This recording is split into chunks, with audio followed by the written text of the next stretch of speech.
So I'm delighted to introduce Marty for his Hall of Fame induction tonight.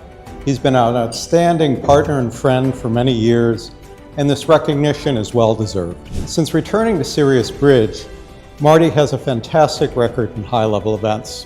He's currently second in the Player of the Decade race and was 8th in the previous decade's one. That shows a sustained level of achievement even beyond the wins in the Spinderbilts, Trials, and Bermuda Bowl. Now, as many of you know, Marty is really not a morning person. Who starts on our teams is not something that's up for debate. So the switch to the 10 a.m. starting times is not really great for his future pair prospects.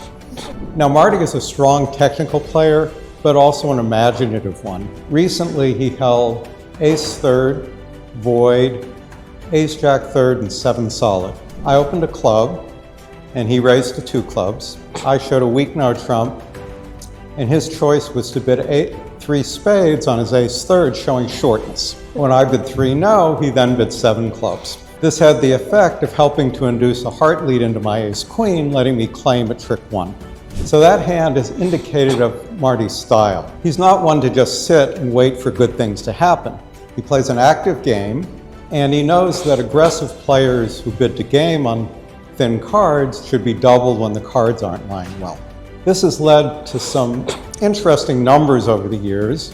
A few were minus 790, but Marty believes that if the opponents never make a doubled game now and then, you're not doubling enough. Marty always shows up ready to play, physically and mentally, and he knows our system well. This helps to explain his astonishing record in major KO finals, 13-1 over the past 15 years.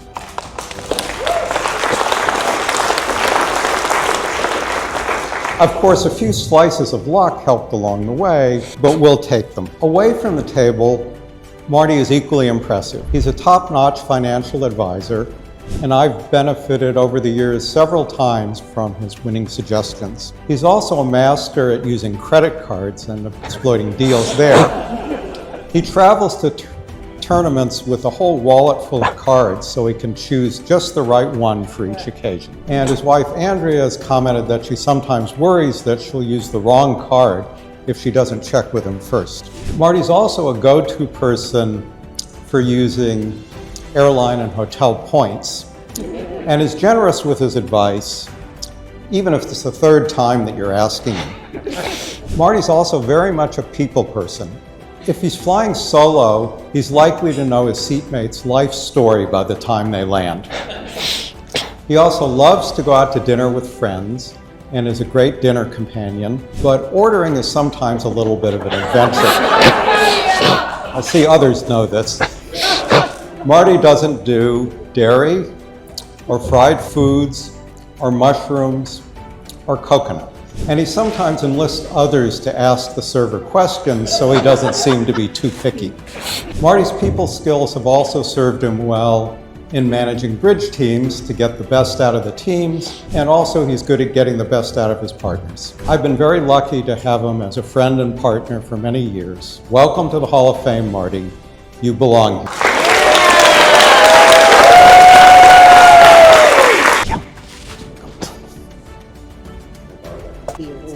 All right, unlike some of the other people on this stage, including the ones you'll hear from in a few minutes, for most of my life, I never dreamed I would be here. Tremendous honor to be elected to the Hall of Fame, and I'm very grateful. I started to play bridge when I was 8, when my father asked my uncle to teach him, and I said I wanted to learn also. My uncle was a very talented player who's now 96, and I've been playing with him on and off since then. Unfortunately, he could not be here tonight, although his children are. But he was an amazing teacher, and I feel very lucky to have him as an uncle. I started to play bridge at the Bergen Bridge Center in Teaneck, New Jersey when I was 10. And by the time I was a teenager, I was really hooked. So Larry and I met as teenagers, and we were hanging out at a New York regional. We were 15 or 16. And I said to Larry, how will we ever become life masters? And he said, why? What's the problem? I said, you need gold points. And he said, how do you get them? And I said, well, you have to place overall. That's the first way. And he said, did you ever do that? I said, no. I said, how about you? No. He said, okay, we're not going to do it that way then. So then I said, well, the other way is you have to get a section top. And he said, oh, okay, how many do you get to be a section top? And I said, about 1. And how many do you need? 25. He said, it's going to be a long way until either of us are ever life masters. But here we are today. Anyway, my first big thrill was during my senior year in high school when some of us from the club entered the Grand Nationals. Time had more than 7,000 entries. Miraculously, we just kept winning matches, and eventually we found ourselves at the national finals playing for world championship. At the time, I had the chance to be the youngest player ever to win a national knockout. But sadly, the match continued beyond board 1. And our 2-imp lead somehow vanished. When I finally did win a national knockout 35 years later, I was not actually the youngest player to do so. So after high school, I went to Swarthmore College. I heard all the stuff about Columbia earlier. There are a lot more people in the audience who think that Swarthmore is a better school than Columbia, I assure you. Alan Hubert was already a student there.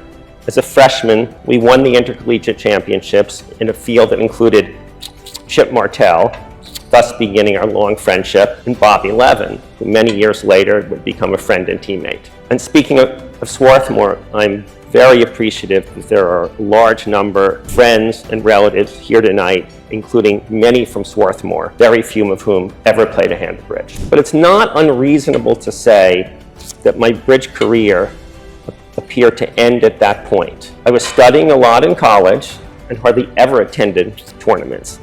Then I went to law school and still had very little time for bridge. Part is I was lucky enough to meet my amazing wife, Andrea, who among her other good qualities did not really play bridge. So for the first 15 years or so after Swarthmore, I was playing under 100 hands a year. I still read the bridge world, but that was about it. In 1992, Andrea and I moved to New England, and I had a much less demanding phase in my career. I started to play some regional bridge and occasionally even went to the nationals. I had the occasional flash of success. When I turned 40, I played with Eric Rodwell in the Cavendish pairs, and to my shock, and I assume Eric's, we won. A couple of years later, I hooked up with my old friend Michael Camel when he was between partners, and we reached the Vanderbilt final on a sort of pickup team, although we lost again. So around that time, I began to think about playing more seriously.